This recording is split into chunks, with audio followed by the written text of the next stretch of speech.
Fala galera, tudo bem com vocês? Sou o professor Pedro Passos e na aula de hoje nós falaremos de um assunto muito interessante, grandezas e como nós utilizamos. Bom, a gente vai ver diversas situações onde alunos utilizam as grandezas no seu dia a dia, bem como suas unidades de medidas mais usuais. Vamos olhar no slide que está bem interessante.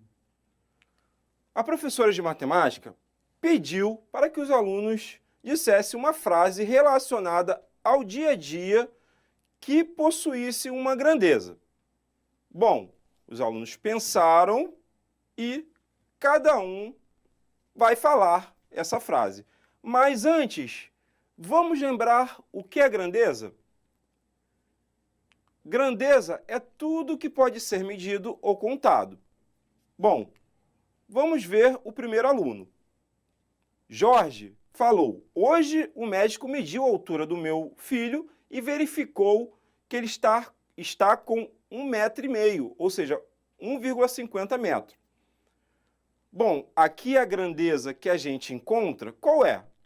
Aqui a gente viu a altura, e a altura está relacionada ao comprimento. E a unidade de medida identificada na fala de Jorge é o metro. Bom, na verdade, essa unidade de medida de comprimento é a principal. E a gente pode abreviá-la também. A gente representa pela letra M. Existem outras unidades de medidas. Vamos ver as mais usuais. Temos o quilômetro, que podemos representar por km, e o centímetro, por cm. Tem outras, tá, gente? Essas são as que a gente mais utiliza no dia a dia. Bom, vamos ver a relação que tem entre quilômetro e metro. 1 quilômetro é igual a 1.000 metros. E se a gente quiser fazer a conversão, bom, de quilômetros para metros, a gente multiplica por 1.000. E de metros para quilômetros, a gente faz a operação inversa, ou seja, divide por 1.000. Bacana, né? E a gente também pode converter, por exemplo, metro para centímetro. Como é feita essa conversão? Primeiro, a gente tem que identificar que 1 metro é igual a 100 centímetros. E assim, se a gente quiser converter metros em centímetros, basta multiplicar por 100. E da mesma forma, né, se a gente quiser converter centímetros em metros, basta dividir por 100. Fazer a operação inversa. Bom, agora vamos ver algumas situações que a gente pode utilizar essas unidades de medidas. O quilômetro, nesse caso de comprimento, né, a gente pode dar um exemplo no cálculo da distância entre duas cidades do Rio de Janeiro, dois municípios. Por se tratar de uma região maior, a distância maior, a gente usa o quilômetro. Já o metro, a gente pode dar, por exemplo, aí, calcular a altura de uma casa ou de um prédio. A medida, geralmente, que a gente utiliza é 1 metro. Já centímetro, gente, olha só, o lápis, né? Esse aí já está até usado. Para calcular o comprimento de um lápis, a gente precisa somente, né, caracterizar a unidade de medida centímetros. É bem pequeno, certo? Então, comprimentos maiores, né, quilômetros, que é o caso aí do exemplo do município do Rio de Janeiro, distância entre dois municípios. Comprimentos medianos, ali a altura de uma casa ou um prédio, metros. E os menores, centímetros. Agora que nós vimos a grandeza, comprimento e suas principais unidades de medidas, vamos dar uma olhada no que Renato falou. Dá uma olhada no slide. Renato disse que pintou uma parede de 30 metros quadrados. Vamos reconhecer aqui a grandeza que está implícita aí no texto. Ele pintou uma parede, então ele usou a medida de uma superfície. E a grandeza relacionada é a área. Se a gente for pensar aqui no que ele falou, ele pintou 30 metros quadrados, então é a quantidade. E a gente pode identificar também, nessa fala aqui, a unidade de medida, que é o metro quadrado. Pode ser representada também por m elevado ao quadrado. Bom, vamos ver algumas outras medidas usuais de área. Temos o metro quadrado. Também utilizamos muito o quilômetro quadrado. Existem outras, claro, milímetro quadrado, mas essas são as mais usuais. Bom, vamos relacionar o quilômetro quadrado com o metro quadrado. 1 quilômetro quadrado equivale a 1 milhão de metros quadrados. Bom, e se a gente quiser converter, basta multiplicar em quilômetro quadrado em metro quadrado, basta multiplicar por 1 milhão. E se a gente fizer o caminho de volta, metro quadrado para quilômetro quadrado, a gente divide por 1 milhão. Vamos ver alguns casos onde a gente utiliza essas unidades de medidas. Por exemplo, se a gente quiser calcular a área do Brasil, né, do território brasileiro, a gente vai dar a medida em quilômetros quadrados, porque é uma região muito grande. Agora, no exemplo de Renato, que pintou uma parede, bom, a gente pode representar essa superfície por metro quadrado, já que as paredes, geralmente, o comprimento é dado em metro. Vamos a mais uma grandeza que é muito utilizada no dia a dia. Agora foi a vez de Bianca dar um exemplo. Vamos ver. Bianca falou: hoje enchi a piscina de casa que tem 8 metros cúbicos. Bom, a grandeza aqui identificada nesse texto é aquela que representa a quantidade de espaço. Nesse caso, é o volume. E a unidade de medida identificada na fala de Bianca é o metro cúbico. Ela disse que a piscina dela tem 8 metros cúbicos, que também pode ser representado por m elevado ao cubo, que é a abreviação. Bom, reparem. Então, o volume, como eu falei, ele mede o espaço ocupado por um objeto. E, geralmente, é dado em metro cúbico. Bom, mas existem outras medidas, é claro, né? Decímetro cúbico, quilômetro cúbico, mas essa é a mais usual. E a gente pode relacionar também o volume à capacidade. A capacidade dos objetos de conter uma determinada substância. E essa grandeza é dada, a unidade principal dela é o litro. Vocês já viram com certeza aí, quando vocês compram um refrigerante de garrafa, geralmente vem em 2 litros, né? E a gente pode representar pela letra L, só para simplificar, ficar mais simples. A ideia da matemática é simplificar, não complicar.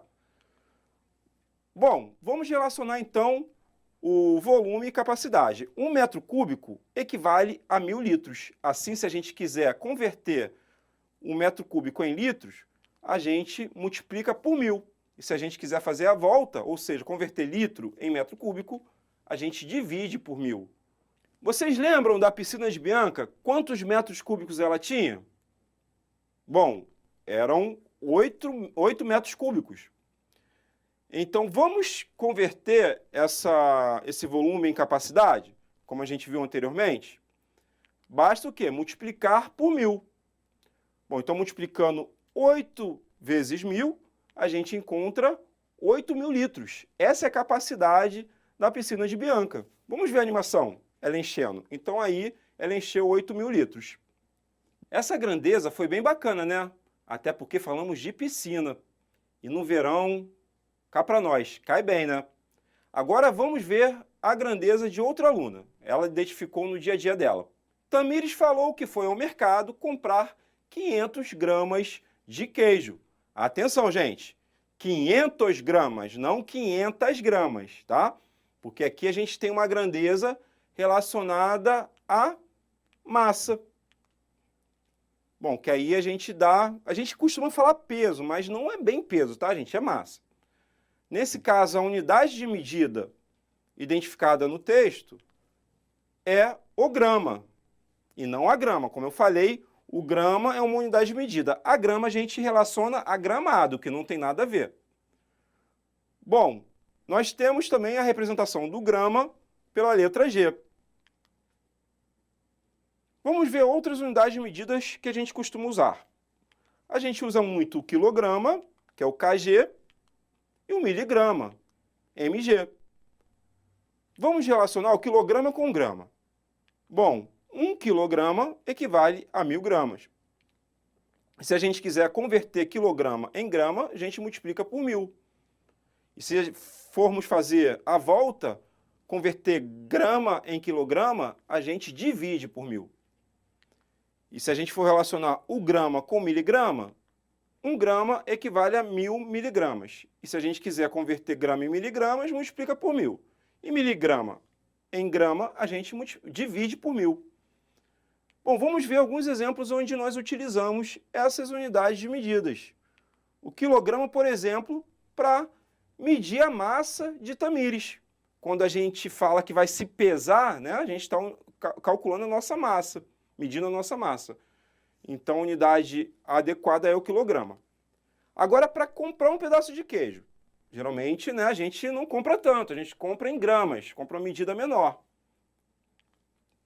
E para medir remédios, por exemplo, comprimidos, ele vem em miligrama. Vocês com certeza já verificaram, eu tenho que tomar tantos miligramas de um remédio. Gente, vimos que a massa é uma unidade de medida muito importante, pois, além de medir nossa massa corporal, mede também alimentos e remédios. Mas vamos ver uma tão importante como. Eu sei que vocês vão gostar, até porque a gente quer ter tempo para a gente, não tem? Então vamos olhar no slide. Eu acabei de falar de tempo e Luísa disse a seguinte frase: hoje deixei minha marmita no micro-ondas esquentando por 2 minutos e 30 segundos. A grandeza aqui identificada é o tempo. Na verdade, na fala dela, a gente identifica 2 unidades de medidas. Bom, a gente identifica o minuto e o segundo. Então, a gente pode representar também o minuto abreviando por min, né, M-I-N, e o segundo pela letra S. Mas existem outras unidades de medidas que a gente também utiliza muito para medir tempo. Por exemplo, a hora, que é representado também por H. Bom, vamos relacionar hora e minuto. 1 hora equivale a 60 minutos. Então, se a gente quiser converter hora em minuto, basta multiplicar por 60. Já se a gente quiser converter minuto em hora, basta dividir por 60. E se a gente quiser relacionar o minuto ao segundo, a gente vê a seguinte relação. 1 minuto equivale a 60 segundos. Se quisermos converter minuto em segundo, também multiplicamos por 60. E se quisermos fazer o contrário, transformar segundos em minutos, a gente vai dividir por 60. Então, vamos usar esse exemplo para converter minutos em segundo. Vocês lembram? 1 minuto tem 60 segundos. Então, 2 minutos terá 2 vezes 60 segundos. E como a gente quer converter tudo para segundo, a gente soma ali com os 30 segundos que já tem nessa medida. Agora, a gente multiplica 2 vezes 60, dá 120. Então, encontramos 120 segundos. E somando com os 30 segundos, nós encontramos 120 mais 30, 150 segundos. Então, 2 minutos e 30 segundos equivale a 150 segundos. Legal, né, galera? Agora vamos ver outras unidades de medida de tempo. Na verdade, o tempo tem muitas unidades de medida. A gente utiliza muito o ano, o mês e o dia. Vamos exemplificar em algumas frases que Luísa vai dar agora para a gente ver onde a gente pode utilizar essas unidades de medidas. E vocês podem identificar outras, é claro. Ela falou que o filho dela tem 13 anos. Então aí a gente vê a unidade de medida ano. Ela disse que começou um curso de inglês há 6 meses. Olha o mês aí aparecendo. E ela falou que a prova de matemática será daqui a 3 dias. Será que ela está preparada? Então, vimos aí a unidade de medida dia, aplicada aí à fala de Luísa. Existem diversas outras unidades de medida de tempo. Vão pensando em outras aí e como vocês utilizam no dia a dia. Então, galera, hoje vimos diversos tipos de grandezas utilizadas no nosso dia a dia e unidades de medidas usuais. Agora fica aí o desafio para vocês identificar outras grandezas e unidades de medidas que utilizamos muito. Espero que tenham gostado da aula, foi um prazer, aguardo vocês na próxima, até mais!